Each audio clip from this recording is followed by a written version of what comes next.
The privilege of hearing some of Ben's testimony. I'm glad he's getting to share it with all of us because I think he's got a powerful testimony about how the Lord came into his life. So, Ben, share that awesome testimony. You know, it's good to hear testimonies, right? Amen. Yeah.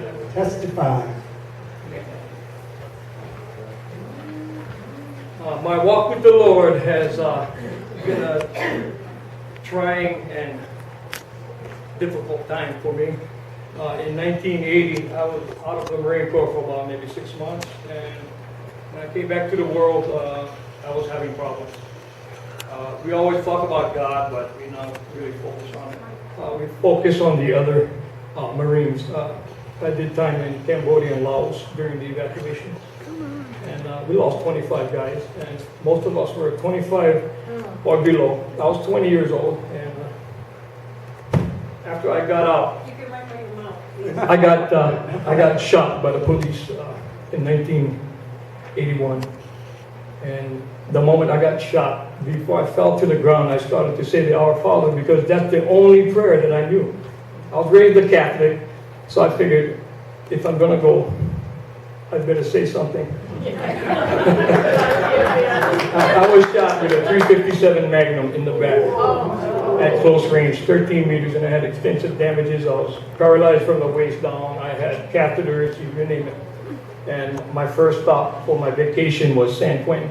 So I did time in San Quentin in Soledad. But I came home, and it didn't last very long because they sent all the Hawaiian inmates to Texas in 1995. And I figured, just go ahead and do it. I'm not going to complain. But it took me 16 years from the time I was shot to accept Jesus Christ as my Lord and Savior. And I was baptized in a horse trough in Texas. So, when I finally decided, because they had a big church, but the little Church of Christ on the side, they were in the garage, had maybe 4 or 5 guys, and so I was drawn to that. And I had to make up my own mind because I was in a bunch of den of thieves and, what have you. And when I reported to the back of the prison, I only seen the correctional officer and the pastor. And I looked around and said, where's everybody? I said, you're Rick. The officer had a big old smile on his face. So I said, we're going to go to the church. Going on right there. So I said, okay, well, no witnesses, so, I'll be okay.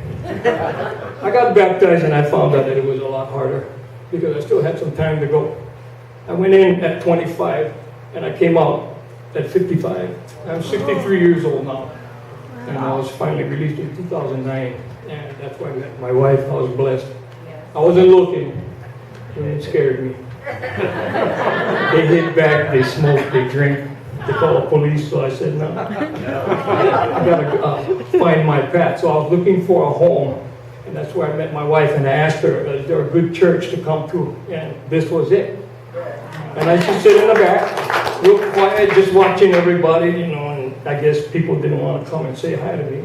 I had a look, so I figured, okay, little by little, I'll work my way in, And Pastor Gordon, he helped me, Even though he's a local brother, I pick on him often. But it's all with love and aloha. Yeah, no, watch out. But finding this place has really helped me to be strong, helped me to adjust to civilian life.